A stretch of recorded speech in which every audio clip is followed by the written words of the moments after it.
प्रिय विद्यार्थियों, आज हम लोक प्रशासन बीए पाठ प्रथम प्रशासकीय राज्य की प्रमुख विशेषताओं पर चर्चा करेंगे।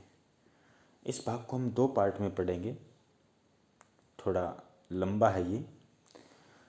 वैसे तो हम देखें तो आजकल के सभी आधुनिक युग के राज्य प्रशासकीय राज्य ही हैं।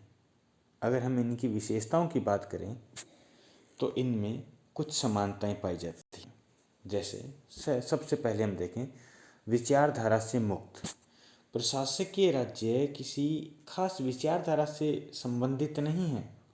सभी राज्य, चाहे वो लोकतांत्रिक हो, समाजवादी हो, साम्यवादी हो, अधिनायकवादी हो, सैनिक प्रशासन हो, किसी न किसी सीमा तक प्रशासकीय राज्य होते हैं। शासन व्यवस्था का रूप चाहे कैसा भी हो, अर्थात एकात्मक हो, संघात्मक हो, अध्यक्षात्मक हो, संसदीय हो, सभी में प्रशासकीय राज्य का अस्तित्व है। कोई भी शासन व्यवस्था वर्तमान में बिना नौकरशाही के नहीं चल सकती। दूसरी विशेषता हम देखते हैं, कार्यपालिका की भूमिका प्रमुख होती है और प्रभावी होती है, क्योंकि आधुनिक राजनीतिक समाजों में सरकार के कार्यों में अप्रत्याशित वृद्धि प्रत्यक्ष रूप से केवल कार्यपालिका में शक्ति संकेंद्रण ही ला रही है।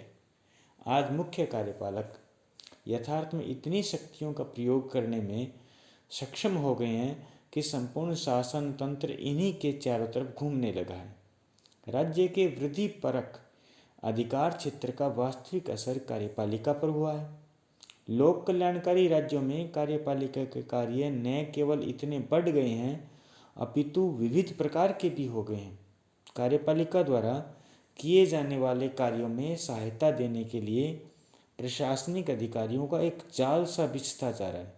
इन सिविल कर्मचारियों को ही नौकरशाही के नाम से पुकारा जाता है। कार्यपालिका एक तरफ नीति निर्माण में इनकी सहायता लेती है, वहीं दूसरी तरफ नीतियों के क्रियान्वयन के लिए भी इन्हीं पर निर्भर रहती है। शासन संचालन में इनकी भूमिका के महत्व के कारण ही अनेक विचारक नौकरशाही को ही सरकार की चौथी शाखा तक कहने लग गए हैं। तीसरी विशेषता है नौकरशाही के वर्चस्व वाला राज्य। प्रशासनिक राज्य में सिद्धांत रूप में भले ही जनता और जनप्रतिनिधियों के हाथ में सत्ता रहती हो, किंतु व्यवहार में उस सत्ता का, शासन का सूत्रधार नौकरशाही ही होती है। प्रशासनिक अधिकारी राजनीतिक कार्यपालिका को नीति निर्माण के लिए संबंधित आंकड़े उपलब्ध करवाते हैं। कार्यपालिका द्वारा निर्धारित नीति को क्रियान्वित करने के संदर्भ में अपने अधीनस्थों को आवश्यक निर्देश देने, उनके कार्यों का निरीक्षण करने और अन्य उपायों से संपूर्ण कार्यक्रम को पूरी गति देने का काम वास्तव में प्रशासक ही करते हैं। नौकरशाही का नीति निर्धारण में गहरा हाथ रहता है, क्योंकि सार्वजनिक नीति में प्राय ऐसी तकनीकी जटिलताएं होती है जिनके लिए विशेष ज्ञान की आवश्यकता पड़ती है। व्यवस्थापिकाओं में प्रस्तुत किए जाने वाले विधेयक नौकरशाही के द्वारा ही तैयार किए जाते हैं। कार्यपालिका तो केवल नीति निर्देश देकर बाकी सारा कार्य उस पर छोड़ने के लिए मजबूर होती है। चौथी बात हम कह सकते हैं एक गैरिजन स्टेट। एफएम मार्क्स ने प्रशासकीय राज्य को एक गैरिजन स्टेट का नाम दिया है। यह राज्य स्वयं एक किले के समान है, जिसमें नौकरशाही एक सेना के रूप में है, जो स्वयं बाहरी प्रभाव को अपने में आने नहीं देती है। ऐसे राज्य में नौकरशाह अपने ऊपर किसी का अस्तित्व नहीं मानते। वे सर्वोच्च पदाधिकारी होते हैं। वे नीति निर्धारण करते हैं, निर्णय लेते हैं और सरकार का संचालन करते हैं। यहाँ तक कि सेना भी उन्हीं के इशारों पर चलती है।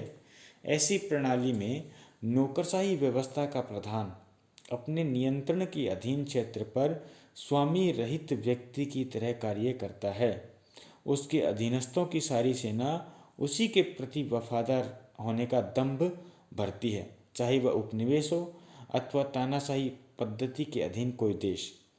भारतीय सिविल सेवा को सफ़ेद नौकरशाही के अधीन हमारे देश की चर्चा करते हुए पंडित नेहरू ने कहा था कि वायसराय जिस ढंग से बात करता है, वह तरीका न तो इंग्लैंड का कोई प्रधानमंत्री अपना सकता है, न ही अमेरिका का राष्ट्रपति। एकमात्र संभव समानांतर हिटलर हो सकता है।